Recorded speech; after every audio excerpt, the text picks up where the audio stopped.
It's very rare that I have an agent that asks me, what is your ideal outcome here? What is that you really want? And when you get someone who asks that, you understand they understand negotiation.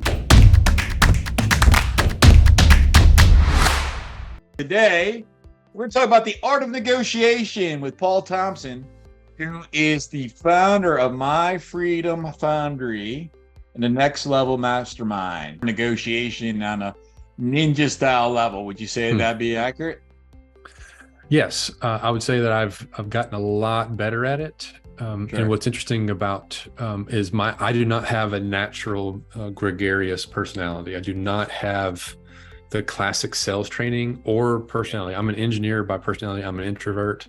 And so I'm not the classic salesperson, but I think that's why it makes so much more interesting to talk about negotiation, because business owners can still be really good negotiators without having classic sales training. So what are the skills needed to be a really good negotiator? I think fundamentally, if you can understand the other party's needs and wants and not assume that you know what they want. And a lot of times people will tell you, but they tell you indirectly. Like if you ask somebody, it's like, well, what is this all about? Like what make this a successful transaction for you? They'll tell you to sell it at the highest value, or the highest amount at first.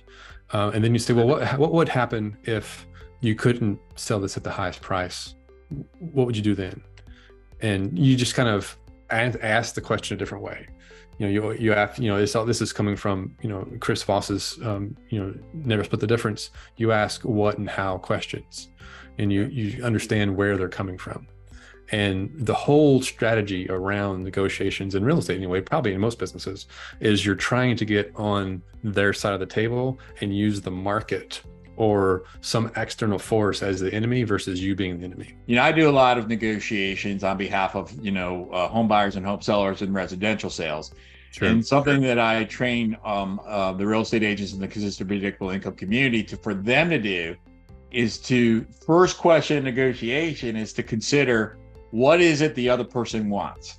Mm-hmm. Now, don't go in there with a false sense of belief of what you think they're going to want. You actually have to find out what they're going to want. Right. Because a lot of times you may think what they want is the highest price. Well, everyone wants that, right? But is it timing? Is it ease? Is it something that's terms, or something that's different than just price? You almost have to figure out, well, what does each person want to be most successful? This is especially interesting for agents, because as an investor, I often deal with agents, whether it be the selling agent or listing agent, and it's oftentimes difficult for an investor, frustrating for an investor who really prefers to go direct to the consumer, direct to the seller, when I'm having to go through an agent. But when I'm going through a really good agent who gets it, knows the business, and is there to make the deal happen, which, to me, why isn't every agent there to make the deal happen? That's how you get paid. But you'd be surprised. If you haven't subscribed to our channel yet, make sure that you subscribe and hit the bell icon. And so really good agents are much better at understanding the dynamics of all the players that you're talking about and understanding what they want. And it's very rare that I have an agent that asks me, what is your ideal outcome here? What is that you really want? And when you get someone who asks that, you understand they understand negotiation. They're trying to figure out the levers that could be pulled to solve all the different variables at play to make the deal happen so they get paid. And it's a tightrope to walk. I used to be an agent for like 2 seconds, and I realized very quickly that that's not a personality that my personality didn't suit me to be in that business. I was getting it to be an agent to learn about the mechanics of investing so that I could become an investor.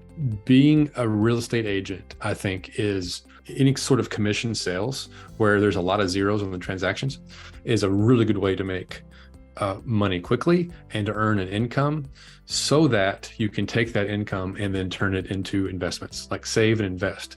It's I would caution any commission salesperson to be careful of not getting trapped into always having to create the next transaction to make your business and your life spin. It's a great skill set that you can bring to the market very quickly and make good money doing it, but do something smart with that money as well.